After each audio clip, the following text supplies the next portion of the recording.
আজ ৩০শে ডিসেম্বর ২০২৫। বছরটা প্রায় শেষ। হ্যাঁ, একদম। চলুন আজ এই রহস্যটাই সমাধান করা যাক। দারুণ আইডিয়া। তাহলে প্রথম ক্লুটা দিয়েই শুরু করি। অবশ্যই। আর সেটা হলো CESE 2026 কনজিউমার ইলেকট্রনিক্স শো। আর মাত্র কয়েকদিন বাকি। সূত্র বলছে প্রযুক্তি দুনিয়া একেবারে অধীর আগ্রহে অপেক্ষা করছে। প্রতি বছরই করে। নতুন সব উদ্ভাবনী পণ্য, মানে মাথা ঘুরিয়ে দেওয়ার মতো সব ডিভাইস নাকি আসতে চলেছে। যদিও নির্দিষ্ট করে কিছু বলা নেই, কিন্তু একটা গুঞ্জন শোনা যাচ্ছে যে 5টা মূল ট্রেন্ড এবার সবকিছুকে ছাপিয়ে যাবে। আর এই CESE মানে এটাকে কিন্তু একদমই ছোট করে দেখার উপায় নেই। না, বিলকুল না। এটা শুধু নতুন ফোন বা ল্যাপটপ দেখানোর মেলা না, এটা হলো প্রযুক্তি দুনিয়ার ফ্যাশন উইকের মতো। বাহ, দারুণ তুলনা। আগামী 1 বছর কোন প্রযুক্তির হাওয়া বইবে, বড় কোম্পানিগুলো কোন দিকে বিলিয়ন বিলিয়ন ডলার ঢালছে, সেই শ্যুটটা এখান থেকেই বেঁধে দেওয়া হয়। এটা অনেকটা ট্রেলারের মতো, পুরো বছরের সিনেমার একটা ঝলক দেখিয়ে দেয়। তার মানে অ্যাপল, গুগল, মাইক্রোসফটের মতো কোম্পানিগুলো তাদের গোপন তাসের কয়েকটা এখানে প্রকাশ করে। আচ্ছা, এই যে 5টা ট্রেন্ডের কথা বলা হলো, যদিও আমাদের সোর্সে বিস্তারিত নেই, কিন্তু আমরা তো একটা আন্দাজ করতে পারি, তাই না? যেমন কৃত্রিম বুদ্ধিমত্তা বা AI তো থাকবেই। অবশ্যই থাকবে। AI এখন সবকিছুর মধ্যে ঢুকে গেছে। আমার ধারণা আমরা দেখব আরও স্মার্ট হোম ডিভাইস, গাড়িতে আরও উন্নত AI, এমনকি আমাদের স্বাস্থ্যের খেয়াল রাখার জন্য পার্সোনাল AI অ্যাসিস্ট্যান্ট। ও, ইন্টারেস্টিং। এর সাথে হয়তো সাস্টেনেবিলিটি বা টেকসই প্রযুক্তি নিয়েও বড় কোনো ঘোষণা আসতে পারে। মানে পরিবেশবান্ধব গ্যাজেট, ব্যাটারির আরও দক্ষ ব্যবহার, এগুলো এখন গ্রাহকদের কাছেও খুব গুরুত্বপূর্ণ। ঠিক। তো একদিকে গোটা বিশ্ব এইসব নতুন প্রযুক্তির জন্য তৈরি হচ্ছে, কিন্তু আমার মাথায় একটা প্রশ্ন আসছে। বলুন। এই যে এত বড় বৈশ্বিক আয়োজন, এত উদ্ভাবন, সেখানে বাংলাদেশ ঠিক কোথায়? আমরা কি শুধু এই সব নতুন পণ্য কেনার জন্য অপেক্ষা করব, নাকি আমাদের নিজেদেরও কিছু করার আছে? আর ঠিক এই প্রশ্নটাই আমাদের দ্বিতীয় ক্লুটার দিকে নিয়ে যায়। তাই নাকি? হ্যাঁ, খবরটা হলো ব্র্যাক বিশ্ববিদ্যালয় centre of research excellence in semiconductor technology, মানে সংক্ষেপে ক্রেস্ট চালু হয়েছে। ও আচ্ছা। প্রথম দেখায় এটা হয়তো CESEর মতো ততটা আকর্ষণীয় খবর মনে হবে না, কিন্তু গভীরে গেলে বোঝা যাবে এটা হয়তো তার চেয়েও অনেক বেশি গুরুত্বপূর্ণ একটা পদক্ষেপ। একটু বুঝিয়ে বলবেন। সেমিকন্ডাক্টর গবেষণা, এই শব্দগুলো শুনলেই তো কেমন একটা কঠিন, জটিল বিষয় মনে হয়। মনে হয় এটা বিজ্ঞানীদের ব্যাপার। বিষয়টা আসলে খুবই সহজ। আমরা যে স্মার্টফোন, ল্যাপটপ, স্মার্ট টিভি ব্যবহার করি, হ্যাঁ, সেগুলোর মস্তিষ্ক কি? একটা ছোট্ট চিপ, তাই না? রাইট, প্রসেসর বা চিপ। এই চিপই হলো সেমিকন্ডাক্টর। এতদিন আমরা ছিলাম এই মস্তিষ্কের ব্যবহারকারী। আমরা ফোন আমদানি করতাম, টিভি কিনতাম, কিন্তু এই মূল জিনিসটা বানানোর কথা ভাবতাম না। ক্রেস্ট চালু হওয়ার মানে হলো কি? আমরা এখন অন্যের তৈরি মস্তিষ্ক ব্যবহার করার বদলে নিজেদের মস্তিষ্ক তৈরির কারখানায় হাত দিয়েছি। ওয়াও, দারুণ উপমা। তার মানে আমরা এখন শুধু কনজিউমার বা ভোক্তা থাকতে চাই না, আমরা ক্রিয়েটর বা নির্মাতা হতে চাই। ঠিক তাই। কিন্তু এই আত্মনির্ভরশীল হওয়ার পথটা তো অনেক লম্বা, তাই না? অবশ্যই লম্বা, কিন্তু শুরুটা তো করতে হবে। সেমিকন্ডাক্টর শিল্প একটা দেশের অর্থনীতিকে বদলে দিতে পারে। এর জন্য শুধু বিশাল বিনিয়োগই লাগে না, এর জন্য দরকার হয় মেধাবী গবেষক আর ইঞ্জিনিয়ার। ক্রেস্টের মতো একটা কেন্দ্র সেই মেধাবী মানুষগুলোকেই তৈরি করবে। এটা শুধু একটা ল্যাব নয়, এটা হলো আগামীর দিনের জন্য বাংলাদেশের মেধা তৈরির একটা কারখানা। ওয়াও। এখান থেকে যে ছেলেমেয়েরা বেরোবে, তারাই হয়তো 10 বছর পর made in Bangladesh chip design করবে। এর কৌশলগত গুরুত্ব অনেক। আচ্ছা, এই যে ল্যাবে বসে জটিল গবেষণা হচ্ছে, এর কোনো বাস্তব উদাহরণ কি আমরা এখনই আমাদের চারপাশে দেখতে পাই? চমৎকার একটা প্রশ্ন। মানে এমন কিছু যা সাধারণ মানুষ ব্যবহার করছে এবং যার পেছনে এই সেমিকন্ডাক্টর গবেষণার একটা বড় ভূমিকা আছে? হ্যাঁ, আছে। আর এটা আমাদের তৃতীয় ক্লুটার দরজা খুলে দেয়। কি সেটা? খবরটা হলো quantum.tv নিয়ে। আমাদের সোর্সে খুব সুন্দর করে টিভির বিবর্তনের কথা বলা আছে। মনে আছে সেই পুরনো বক্স টিভির কথা? ও হ্যাঁ। ভারী, বিশাল, আর ছবির রঙগুলো কেমন ফ্যাকাশে। হ্যাঁ, আমার তো স্পষ্ট মনে আছে। সাদা রংটা ঠিক সাদা আসতো না, কেমন যেন ধূসর লাগতো। আর কালো রংটা তো আসলে কালোই ছিল না। ছিল গাঢ় ছাই রঙের। একদম। সেখান থেকে আজকের টিভির দিকে তাকান, ঝকঝকে জীবন্ত ছবি। এর পেছনের জাদুটাই হলো কোয়ান্টাম ডট। Quantum dot. এই প্রযুক্তিটা ছবির রং, কন্ট্রাস্ট, আলো আধারের খেলাকে এক অন্য মাত্রায় নিয়ে গেছে। একটা সিনেমার রাতের দৃশ্য যখন দেখেন তখন মনে হয় আধারটা সত্যি গভীর। ঠিক। আবার দিনের আলোয় ঘাসের সবুজ রংটা এতটাই সদ লাগে যে চোখ জুড়িয়ে যায়। আমি সেদিন একটা পুরনো সিনেমা নতুন টিভিতে দেখছিলাম আর অবাক হয়ে গেছি। মনে হচ্ছিল যেন সম্পূর্ণ নতুন একটা সিনেমা দেখছি, এতটাই স্পষ্ট। কিন্তু এর সাথে সেমিকন্ডাক্টরের সম্পর্কটা কোথায়? সম্পর্কটা একেবারে মূলে। এই কোয়ান্টাম ডটগুলো আসলে কি জানেন? কি? এগুলো হলো অতি ক্ষুদ্র ন্যানো স্কেলের সেমিকন্ডাক্টর ক্রিস্টাল। এতটাই ছোট যে খালি চোখে দেখা যায় না। আচ্ছা। যখন টিভির ব্যাকলাইট থেকে আলো এসে এই ক্রিস্টালগুলোর উপর পড়ে তখন এরা সেই আলোকে শোষণ করে একদম নিখুঁত বিশুদ্ধ লাল, সবুজ বা নীল রং তৈরি করতে পারে। সাধারণ এলইডি টিভি এটা পারে না। ও, তার মানে ব্রাক বিশ্ববিদ্যালয়ের ক্রেস্টে যে ধরনের মৌলিক গবেষণা শুরু হচ্ছে তারই একটা চূড়ান্ত বাণিজ্যিক রূপ হলো এই কোয়ান্টাম ডট টিভি। ও, বিশ্বাস্য। ল্যাবের জটিল গবেষণাটা এভাবেই আমাদের বসার ঘরের অভিজ্ঞতাকে বদলে দিচ্ছে। তার মানে ক্রেস্টের মতো একটা উদ্যোগের সুদূর প্রসারী প্রভাব আমরা হয়তো এখনই আমাদের ঘরে দেখতে পাচ্ছি। একদম। তাহলে আমরা একটা চক্র দেখতে পাচ্ছি।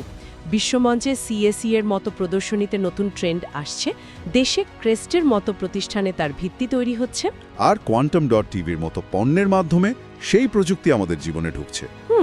কিন্তু আমার একটা প্রশ্ন জাগছে। বলো। এই পুরো খেলাটার পরিচালক কারা? এই যে ব্র্যাকের মতো প্রতিষ্ঠান গবেষণা করছে আর স্যামসাং বা এলজির মতো কোম্পানিগুলো টিভি বানাচ্ছে, এদের মধ্যে ক্ষমতার ভারসাম্যটা ঠিক কার দিকে? এটা একটা $1,000,000 প্রশ্ন। মানে গবেষণা প্রতিষ্ঠানগুলো কি বাজারের চাহিদা অনুযায়ী চলে, নাকি বড় কোম্পানিগুলোই ঠিক করে দেয় কোন দিকে গবেষণা হবে? আর এর উত্তরটা আছে আমাদের চতুর্থ খবরে। খবরটা হলো বাজার মূল্যে বিশ্বের সেরা 10টি প্রযুক্তি প্রতিষ্ঠানের তালিকা। আচ্ছা। সূত্র বলছে কৃত্রিম বুদ্ধিমত্তা বা এআই আর ক্লাউড কম্পিউটিংয়ের মতো প্রযুক্তি ব্যবহার করে এই কোম্পানিগুলো শুধু বিশ্ব অর্থনীতি বা ব্যবসায় নয়, আমাদের জীবনযাত্রাকেও নিয়ন্ত্রণ করছে। মাইক্রোসফট, অ্যাপল, এনভিডিয়া, গুগল নামগুলো দেখলেই বোঝা যায় এদের শক্তি কতটা। এদের প্রভাবটা শুধু পণ্য বিক্রির মধ্যে সীমাবদ্ধ নেই, এরা পুরো ইকোসিস্টেমটাকেই নিয়ন্ত্রণ করে। কিভাবে? যেমন ধরুন, চিপ নির্মাতা প্রতিষ্ঠান এনভিডিয়া যখন ঘোষণা দেয় যে তারা তাদের পরবর্তী প্রজন্মের চিপগুলোকে এআই প্রক্রিয়াকরণের জন্য সবচেয়ে শক্তিশালী করে বানাবে, তখন কি হয়? তখন সারা বিশ্বের সফটওয়্যার ডেভেলপাররা, সেটা সিলিকন ভ্যালির বড় কোম্পানি হোক বা ঢাকার কোনো স্টার্টআপ, সবাই এমন সফটওয়্যার বানাতে ঝাঁপিয়ে পড়ে যা ওই শক্তিশালী চিপের ক্ষমতার পুরো ব্যবহার করতে পারে। তার মানে তারা শুধু চাহিদা অনুযায়ী পণ্য বানাচ্ছে না, তারা নিজেরাই নতুন চাহিদা তৈরি করছে। ওয়াও! ঠিক তাই। তারাই ঠিক করে দেয় সিএসইতে কোন প্রযুক্তি নিয়ে সবচেয়ে বেশি আলোচনা হবে, তারাই নির্ধারণ করে দেয় কোন ধরনের গবেষণায় সবচেয়ে বেশি ফান্ডিং আসবে। ব্র্যাকের ক্রেস্টের মতো প্রতিষ্ঠানগুলোকেও দিন শেষে এই বৈশ্বিক ট্রেন্ডের সাথে তাল মিলিয়েই চলতে হয়। তার মানে আপনার প্রশ্নের উত্তরে হ্যাঁ, ক্ষমতার ভারসাম্যটা এখনও অনেকটাই এই বড় প্রতিষ্ঠানগুলোর দিকেই ঝুঁকে আছে। তারা শুধু খেলোয়াড় নয়, তারা খেলার নিয়মও তৈরি করে দেয়। তাহলে আমরা প্রযুক্তি, গবেষণা আর অর্থনীতির একটা বৃত্ত দেখলাম। একদিকে আছে এই দৈত্যাকার প্রতিষ্ঠানগুলোর নিয়ন্ত্রণ, আরেকদিকে আছে বাংলাদেশের মতো দেশগুলোর নিজেদের পায়ে দাঁড়ানোর চেষ্টা। ঠিক। কিন্তু প্রযুক্তি কি শুধুই এই বৃত্তের মধ্যে সীমাবদ্ধ? আমাদের হাতে থাকা শেষ খবরটি এই আলোচনাকে সম্পূর্ণ ভিন্ন একটা দিকে নিয়ে যাচ্ছে, যা হয়তো প্রথম দেখায় প্রযুক্তি সম্পর্কিত মনেই হবে না, কিন্তু এর একটা গভীর সংযোগ আছে। আমি বুঝতে পারছি কোন খবরটির কথা বলছেন। এটা বেশ অপ্রত্যাশিত কিন্তু খুব গুরুত্বপূর্ণ একটা সংযোগ। হ্যাঁ, খবরটি হল দেশের প্রথম নারী প্রধানমন্ত্রী এবং বিএনপি চেয়ারপারসন বেগম খালেদা জিয়ার ইন্তেকাল। তিনি ঢাকার এভারকেয়ার হাসপাতালে শেষ নিঃশ্বাস ত্যাগ করেছেন। এটা নিঃসন্দেহে দেশের জন্য একটা অনেক বড় এবং শোকের খবর। কিন্তু একটা প্রযুক্তি বিষয়ক প্রকাশনা টেক ওয়ার্ল্ড বাংলাদেশ যখনই খবরটা প্রকাশ করে তখন এর সাথে একটা লাইন জুড়ে দেয় যা আমাকে বেশ ভাবাচ্ছে। কোন লাইনটা? লাইনটা হলো, এই ঘটনায় দেশের তথ্য প্রযুক্তি খাতে শোক নেমে এসেছে। এই একটা লাইনই পুরো খবরটার তাৎপর্য বদলে দেয়। কিভাবে? এখানে কোনো রাজনৈতিক পক্ষ না নিয়ে যদি আমরা শুধু তথ্য হিসেবে এটাকে বিশ্লেষণ করি তাহলে এটা একটা অসাধারণ পর্যবেক্ষণ। সাধারণত একজন বড় মাপের রাজনৈতিক নেতার মৃত্যুতে কারা শোক প্রকাশ করে? তার দল, রাজনৈতিক অঙ্গন, সুশীল সমাজ, সাধারণ মানুষ। কিন্তু একটা নির্দিষ্ট শিল্প খাত, বিশেষ করে তথ্য প্রযুক্তি খাতের শোকাহত হওয়াটা এটা একটা নতুন এবং শক্তিশালী বার্তা দেয়। কি সেই বার্তা? আমার কাছে ঠিক পরিষ্কার হচ্ছে না। বার্তাটা হলো প্রযুক্তি খাত এখন আর 10টা সাধারণ ব্যবসার মতো বিচ্ছিন্ন কোনো খাত নয়। আচ্ছা। এটা এখন দেশের সামাজিক ও রাজনৈতিক কাঠামোর একটা অবিচ্ছেদ্য অংশ হয়ে উঠেছে। ভাবুন তো, কেন আইটি খাত শোকাহত হবে? হতে পারে তার শাসন আমলে এমন কোনো নীতি বা সিদ্ধান্ত নেওয়া হয়েছিল যা এই খাতের বিকাশে পরোক্ষ বা প্রত্যক্ষভাবে সাহায্য করেছিল।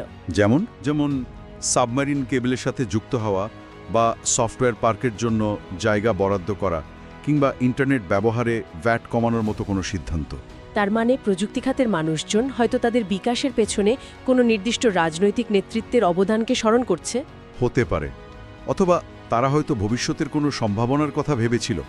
কারণ যাই হোক, মূল বিষয়টা হলো সংযোগটা। ঠিক। এই ঘটনাটা প্রমাণ করে যে প্রযুক্তি এখন আর শুধু গ্যাজেট, সফটওয়্যার বা অর্থনীতির বিষয় নয়।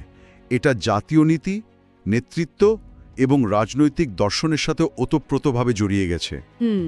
একজন রাজনৈতিক ব্যক্তিত্বের প্রয়াণ যদি একটা প্রযুক্তি খাতকে নাড়া দেয়, তার মানে হলো সেই খাতটা যথেষ্ট পরিণত এবং জাতীয় জীবনে প্রাসঙ্গিক হয়ে উঠেছে। এটা তো একটা অসাধারণ দৃষ্টিকোণ। আমরা শুরু করেছিলাম কোথায় আর শেষ করছি কোথায়, পুরো ছবিটা এখন আমার কাছে অনেক পরিষ্কার।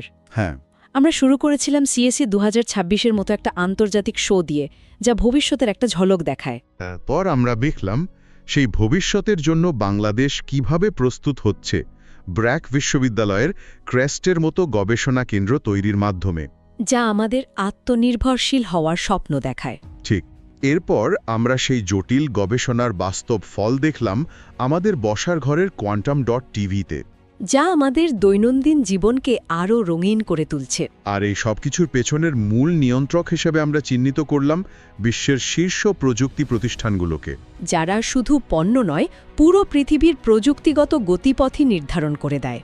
এবং সবশেষে আমরা দেখলাম যে প্রযুক্তি আর বিচ্ছিন্ন কোনো বিষয় নয়, এটা আমাদের জাতীয় জীবনের এতটাই গভীরে প্রবেশ করেছে যে দেশের একজন শীর্ষস্থানীয় রাজনৈতিক ব্যক্তির বিদায়ও এই খাতে তার ছাপ রেখে যায়। একদম। কয়েকটা খবরের টুকরো থেকে আমরা বাংলাদেশের প্রযুক্তি ইকোসিস্টেমের একটা সম্পূর্ণ চিত্র পেয়ে গেলাম। ঠিক। আর এই পুরো আলোচনা শেষে শ্রোতাদের জন্য একটা প্রশ্ন রেখে যেতে চাই। অবশ্যই। আজকের আলোচনা থেকে একটা বিষয় খুব স্পষ্ট।